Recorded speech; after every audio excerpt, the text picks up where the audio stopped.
from there, it was I took over kind of as competition secretary to the field there, as take care of secretary as well.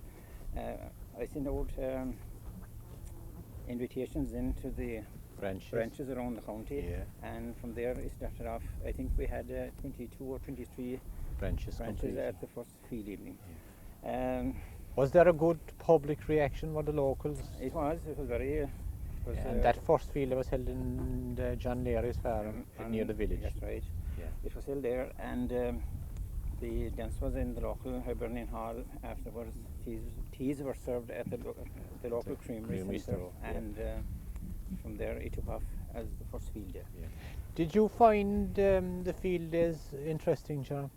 Well, at that time, yes, because it was the only social activity for young people at that particular stage.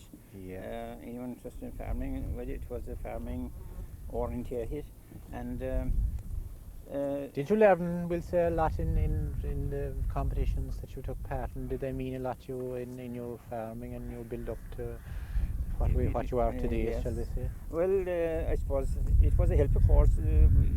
You were learning, there was something to be learned at all times. And if it was only weeds and grasses alone. Did you like weeds and grasses? To a point, yes, but we didn't know too much about them. But you had successes in weeds and grasses? As far as I remember, I think I had one. Yeah. And I didn't specialise too much on the weeds and grasses. It was mostly stock judging and so on. Method management, questions and so on. Moving on, Jerome, then the club competed in the efficiency competitions in Cork Show in 66 and 67. You were again very active in this, and what competition did you actually do in that? I done the veterinary section a bit. Did you put a lot of work into that competition? Well, I did, because there had to be a lot of reading, a lot of book work to get back to all what you would require in veterinary knowledge. The late Donald O'Connor, veterinary surgeon, was a big help to me at that stage, because he supplied a number of books on the topics that would be covered under that heading.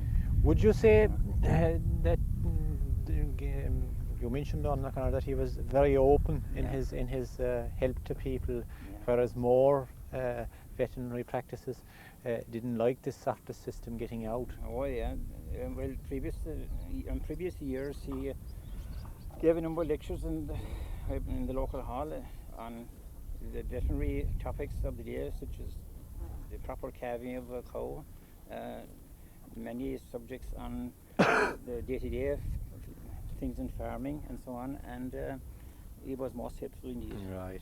But did you think that I know many members are still talking about those competitions in that particular time in Cork? They were actually an outstanding opportunity for a branch to learn and to display its technique before the public, weren't they? Oh, they certainly were, because they were a 16-member team. Yes, and you had to be very efficient in each section to come out as a top team. If we had any 1 or 2 weak sections, well, you automatically did not make it. It's as simple as that. And as well as that, it was an educational.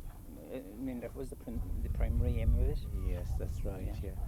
And the social side of Macra, did you enjoy the social side of it, the field day dances? Oh yeah, quite. Well, we travelled quite a lot. And I suppose everybody had the same opinion about those who were involved in those days. Looking towards the future, you're not involved in Macra now, but what do you see the organisation's place? Can it continue? Is there a need for it, or is it all over? Have we enough learned? You know, we say in the mid-60s in Clondrohad, you had the finest speakers in the country attended symposiums in Clondrohad. You had T.J. Maher, you had Joe Ray, you had a rake of people that came to Clondrohad. We've seen all that disappear.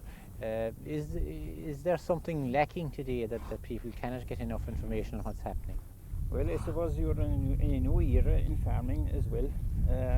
Nowadays, anyone is contemplating going to farming spends 2 years or so, or 3 years as a farm apprentice. That seems to be the thing nowadays. Yes.